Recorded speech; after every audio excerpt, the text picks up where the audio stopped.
নমস্কার বন্ধুরা, শ্রেয়সীর রান্নাঘরে আপনাদের স্বাগত জানাই। আজ আমি বানাচ্ছি ডাল ফ্রাই।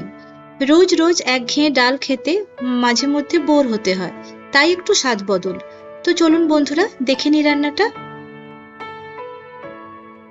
এখানে আমি 1 কাপ মুগ ডাল নিয়েছি।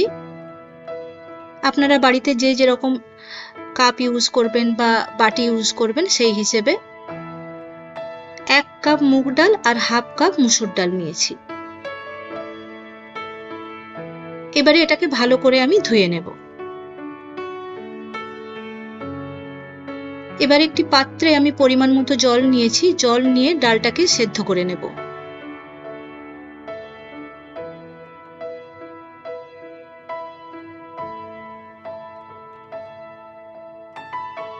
ডালটা যখন আমি সেদ্ধ করব, এতে কোনো নুন বা হলুদ কিছুই কিন্তু আমি দিলাম না, এমনি সেদ্ধ করতে হবে। তবে ডালটা একেবারে সেদ্ধ হবে না, একটু ডালগুলো যেন গোটা থাকে।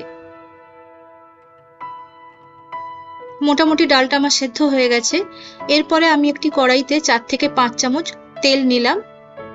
আমি সর্ষের তেল নিয়েছি, আপনারা চাইলে সাদা তেলও নিতে পারেন।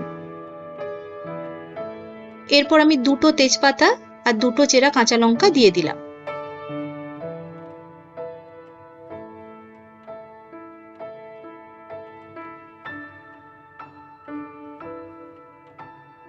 কাঁচা লঙ্কাটা একটু হালকা ভাজা হয়ে এলে আমি এখানে 3টে মিডিয়াম সাইজ পেঁয়াজকে কুচি করে দিয়ে দেব।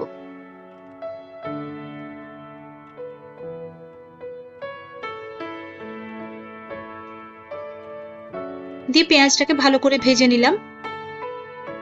পেঁয়াজটা যাতে ভালো করে ভাজা হয়ে যায়, তাড়াতাড়ি ভাজা হয়, আমি একটু নুন দিয়ে দিয়েছি।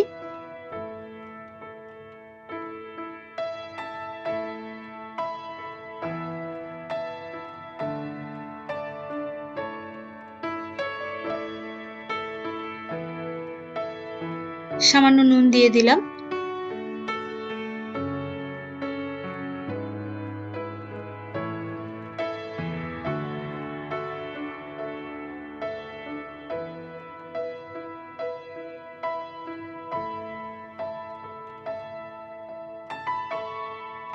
পেঁয়াজটা মোটামুটি ভাজা হয়ে এলে আমি এখানে 2 চামচ রসুন এবং আদা একটু থেতো করে দিয়ে দিলাম।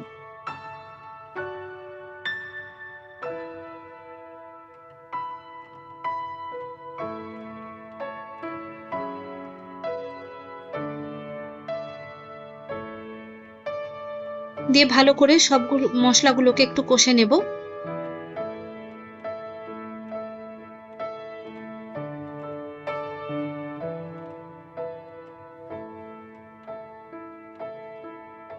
এরপর আমি 2টো টমেটো কুচি করে দিয়ে দিলাম।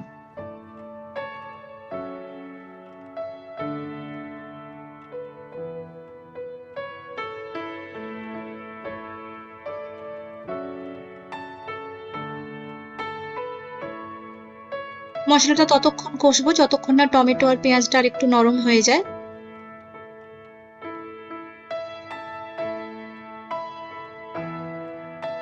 এরপর আমি 1 চামচের একটু বেশি হলুদ গুঁড়ো দিয়ে দিলাম।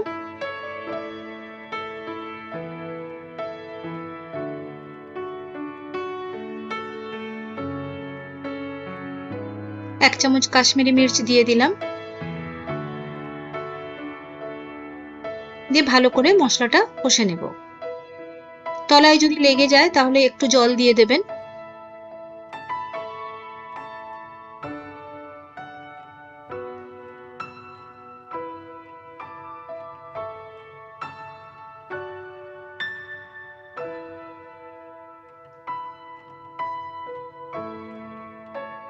সামান্য জল দিয়ে দিলাম যাতে টমেটো এবং পেঁয়াজটা সুন্দরভাবে সেদ্ধ হয়ে যায়, দিয়ে নরম হয়ে যায়।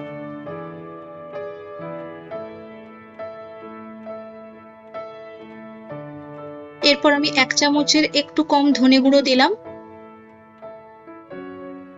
আর সামান্য জিরে গুঁড়ো দিয়ে দিলাম।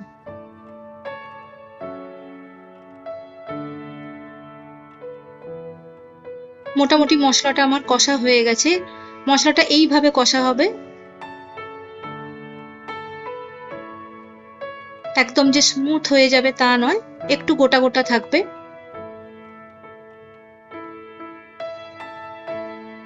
এই অবস্থায় আমি সেদ্ধ করা ডালটা দিয়ে দেব।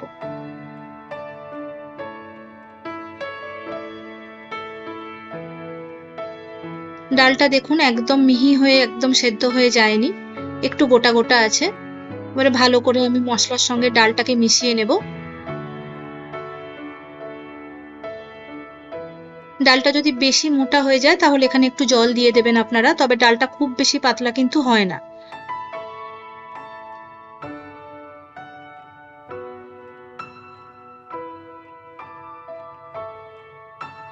ভালো করে মিশিয়ে আমি একটু ফুটতে দেব ডালটাকে।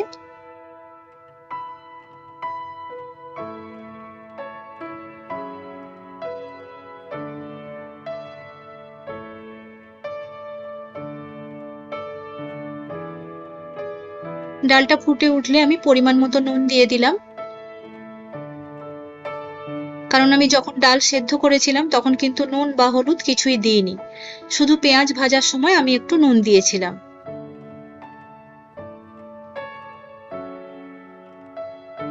এরপর 1 চামচ চিনি দিয়ে দিলাম।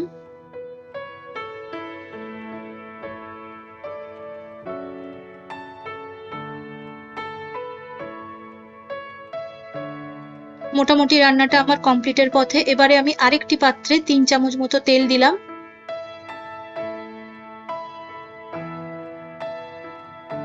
1 চামচের একটু কম জিরে ফোড়ন দিলাম। 2-3টে শুকনো লঙ্কা দিয়ে দিলাম।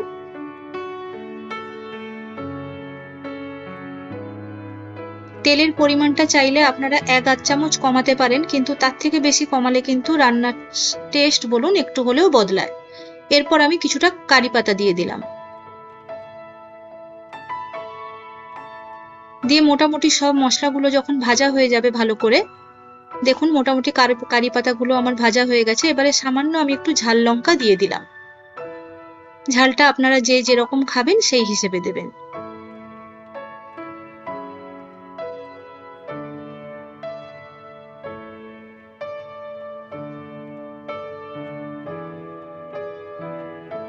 এরপর আমি ডালে এই তড়কা বলুন বা যেটাই বলুন এটা দিয়ে দিলাম। কিছুটা দিয়ে দিলাম, একটুখানি রেখে দিলাম ওটা গার্নিশিং এর জন্যে। অপূর্ব টেস্ট হয়, মানে এটা হয়ে গেলেই ভাতের সাথে আর সেই অর্থে কিছু লাগে না, একটা ভাজা হলেই হয়ে যায়। যদি আমার রান্নাটা আপনাদের ভালো লেগে থাকে তাহলে আমার চ্যানেলটি সাবস্ক্রাইব করতে ও ভিডিওটিতে একটি লাইক দিতে ভুলবেন না।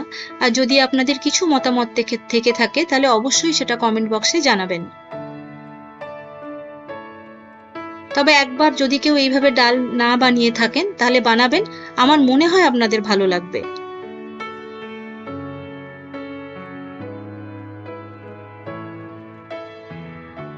ধন্যবাদ।